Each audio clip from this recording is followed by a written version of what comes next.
Hey, welcome back to Married in Minecraft.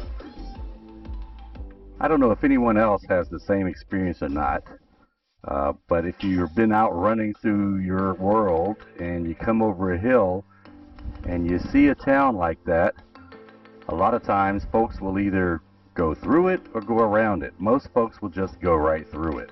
I don't know if this happens on your world or not, but on ours, if we run right through it, we're going to have a problem because we're going to trigger the zombie apocalypse. We've had the situation before where even if we flew over the town, it seemed like the town experienced a zombie apocalypse, even if we weren't there.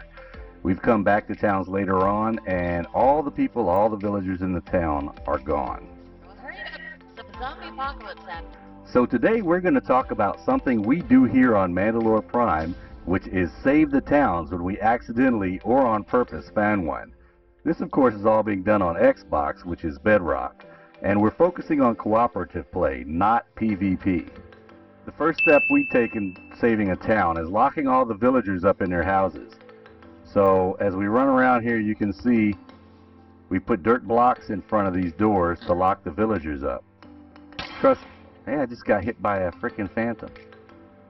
The reason we locked the villagers up is to keep that zombie apocalypse we were talking about happening from killing all the villagers, especially while we're trying to fortify the town. You know, we could tell the villagers to stay inside, but they don't normally listen, so we have to take measures to keep them safe.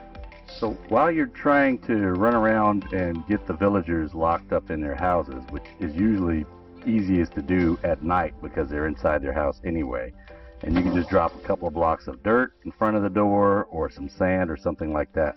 But while you're running around, it's always good to try to get an idea of where do you think you're going to want to put your wall. And when you're doing that, you can actually go and drop little corners and say, I think I'm going to have my wall come out to here. So we're going to do that right now. We'll just put a little marker here. It's going to say this is where we want to put the wall. So where are we going to put the house? So I'll go ahead and drop some. Right here? Yeah. Okay, I'll put down some stakes right here. Let's see. 1, 2, 3, 4, 5, and 2. 1, 2, 3, 4 door. 1, 2, 3, 4 wall. I'm gonna go get some string.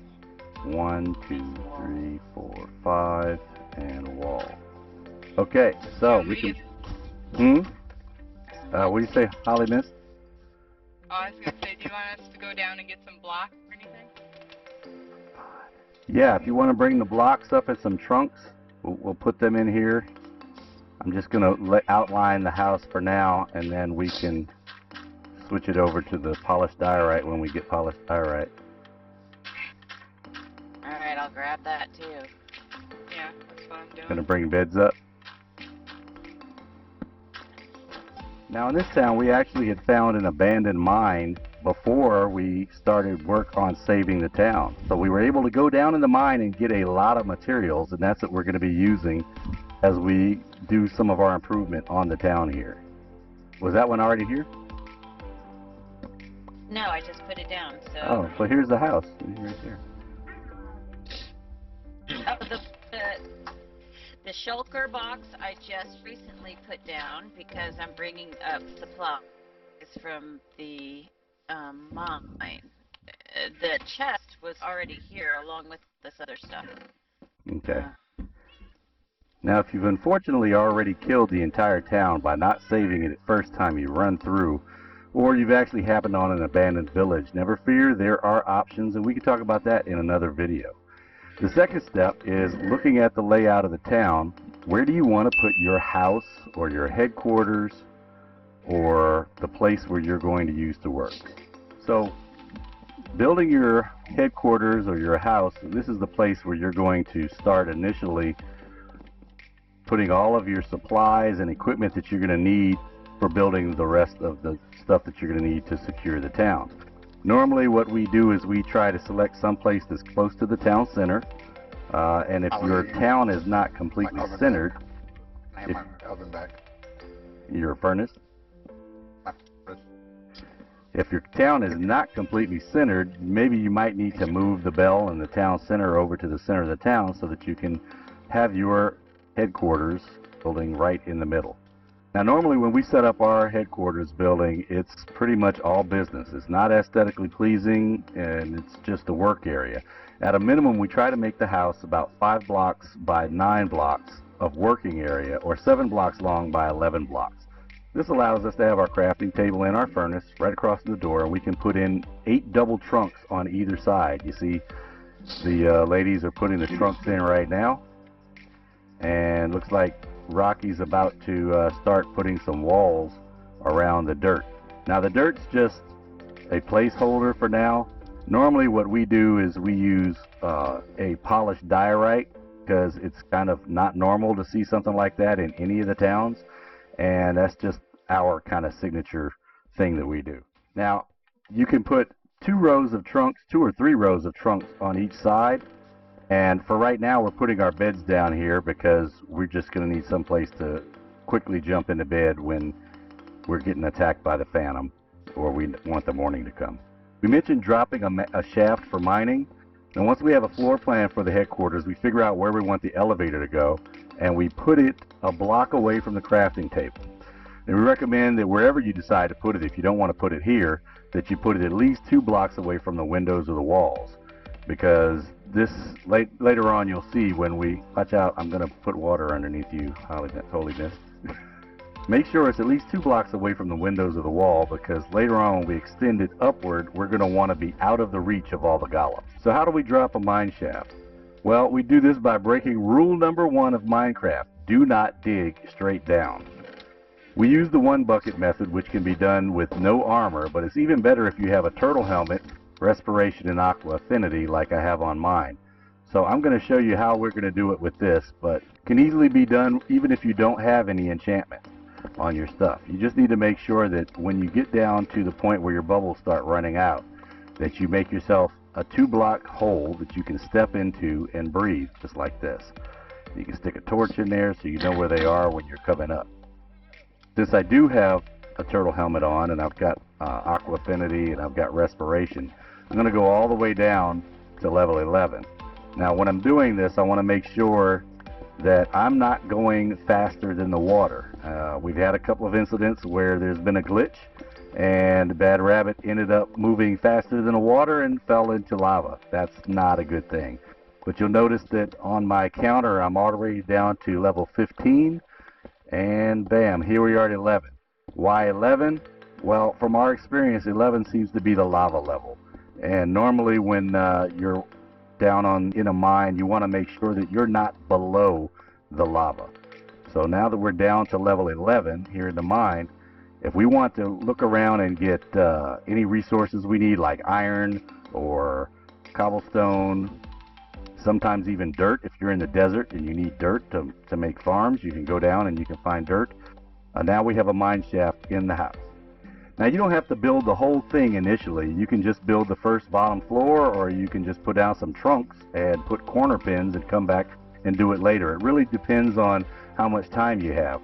If you've got the villagers all locked up or safe, you have time that you can do some of these things. And we'll talk a little bit more about what else goes into building the headquarters once we get more of the town done. So the third step, I fell in the water. The third step, and this is a really big step, is lighting up the town. Now the sun's come up, so we don't really see the dark areas, and we've gone through and put a lot of torches, but you can see we're putting torches on all the houses. We've got torches in the middle. So torches are going to be really important for keeping the bad guys from spawning inside your town.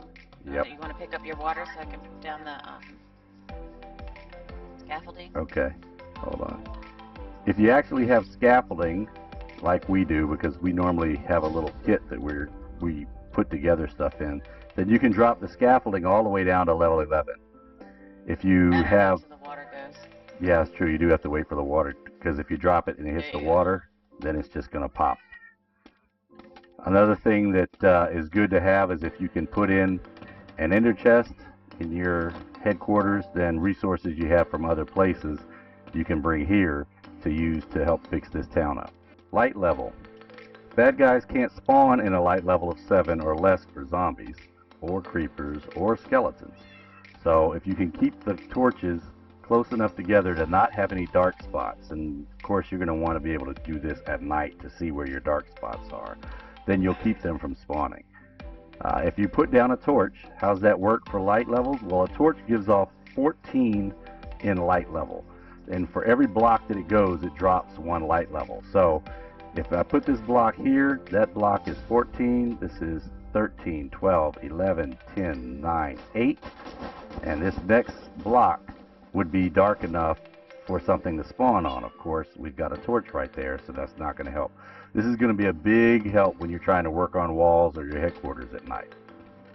Alright, so now we're up to the fourth. Oh, and you notice up there, Holy Mist was just putting a torch on top of the house. You'll also have issues with any of the flat areas where a mob can spawn. You'll have them spawn on top of the house. Those houses are pretty tall.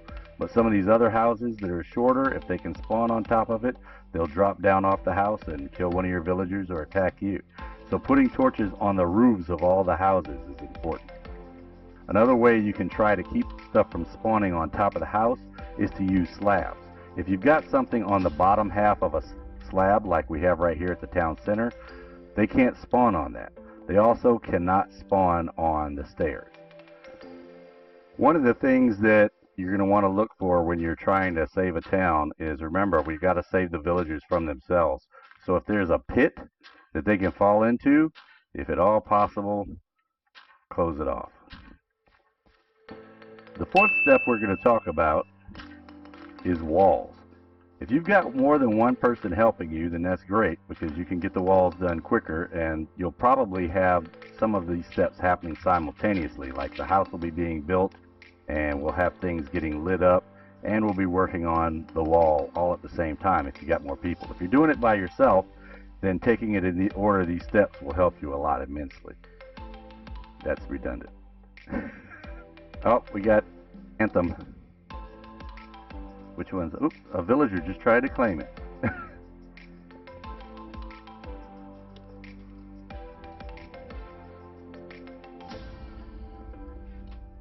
Here he comes. I can hear him. Oh, there's a creeper. Can't get to bed.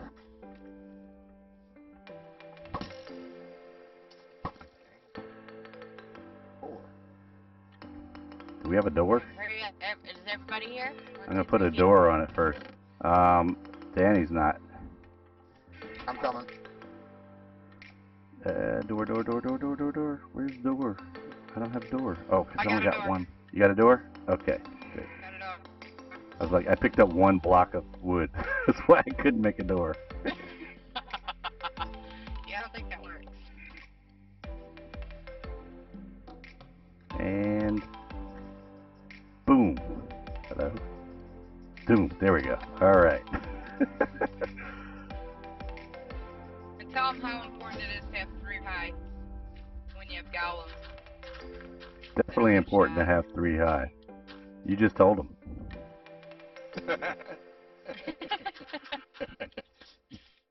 So now to build the walls. There's a couple of options for you in building the walls, and we're going to cover what we normally do. Normally we start off by building a wall out of dirt, usually because dirt or sand is the easiest thing that you can get a hold of. You can just dig it up from the ground, or you can even go outside of the wall and you can dig it right outside of your wall is going to be. This helps you later on to be able to have a little pit to get things to drop in outside your wall. So I like using dirt, but I would have to say that I probably like using sand even more than I like using dirt, because when you're using sand, you can place it and just drop it. As Holy Mist just said, making it 3 blocks high is really important, because it'll keep your golems from getting shot by skeletons, and it'll keep things from being able to get over the wall and hurt you. And if you're standing on the wall, usually zombies can't reach up and smack you, or can't reach up and get you. 2 blocks is the minimum that you would need. But you can see with sand, you can just walk along the top of the wall, and when you're not falling in. As you can see with sand, you can crouch and just walk along the top of the wall and drop the sand. Or you can look forward and drop it this way.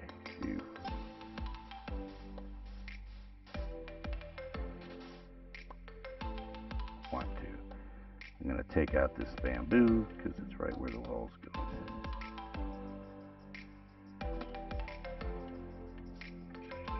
And you can see this section here, Rocky just built this section out of cobblestone. If you've got enough resources, you can use cobblestone to put your wall up.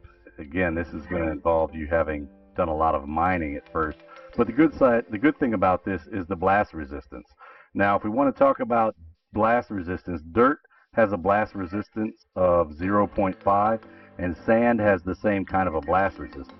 But cobblestone has a blast resistance of 6. So if you've got an issue with a creeper running after you, normally if you can get on the other side of the wall and they can't see you anymore, they won't explode. But if you're outside and they do blow up, they won't blow a hole in your wall as easily, or it won't be as big of a hole if you've got cobblestone versus if you've got dirt or sand. Another thing you could do is if you've got silk touch on one of your pickaxes and you just like mining up stone, you can make stone bricks and your wall will look really classy. If using sand also, if there's a creeper and it blows up, I think there's much more damage because a lot more, it falls and... That's true. With the dirt, it'll blow a hole and you'll still have the top part of it. But with sand, if it blows the hole, then because it's a gravity block, all the sand will fall. You'll lose it. Yep. Boom, just like that. Another option that you have to make your wall is to use wood. Not, in my opinion, the most practical of things to do, but, you know, if you're in a town with a forest, then have at it.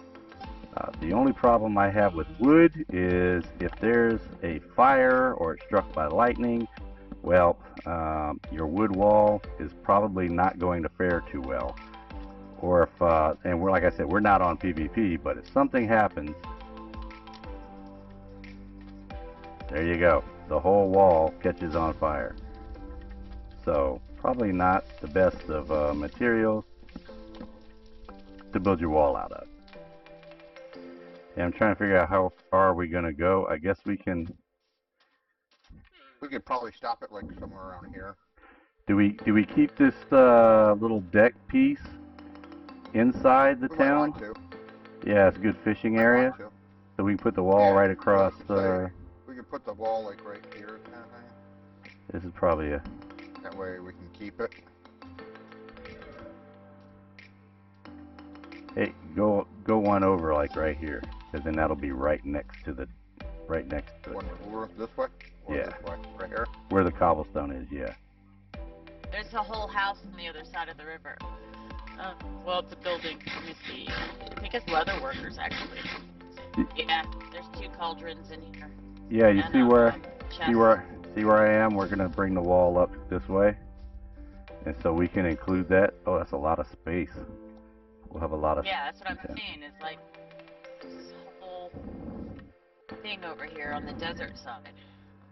Or, Might want to move the house then. Well, no, we could just bring the wall over to here and then just cut it this way. Oops. Cut it this way. And then go diagonal towards the house. It's not really too diagonal. even still, that you're having to go across the river again. Oh, I see what you're saying. Because it's, just leave it outside the house. We'll bring the blocks inside the house. I mean, inside the wall. We leave the house outside the wall. Okay. Sometimes when you're doing the layout of your town, there might be one building that sits out as an outlier. And you can either try to figure out how to include that building in your defenses, or you can just exclude it and allow the villagers to use some other structure inside the town, or maybe build another structure inside your town. While we work on the wall, there's a lot more to talk about, but I think we'll save that for another video. We'll do a part 2. So if you haven't hit that like and subscribe button, make sure you do that now. It's going to really help out the channel. Hey, I'm trying to build a wall here. Feed it. Feed it. Get away from my wife. Oh, you want some too? God dang it. Well, that's about all we have time for today. But don't miss part 2 next time on Married in Minecraft.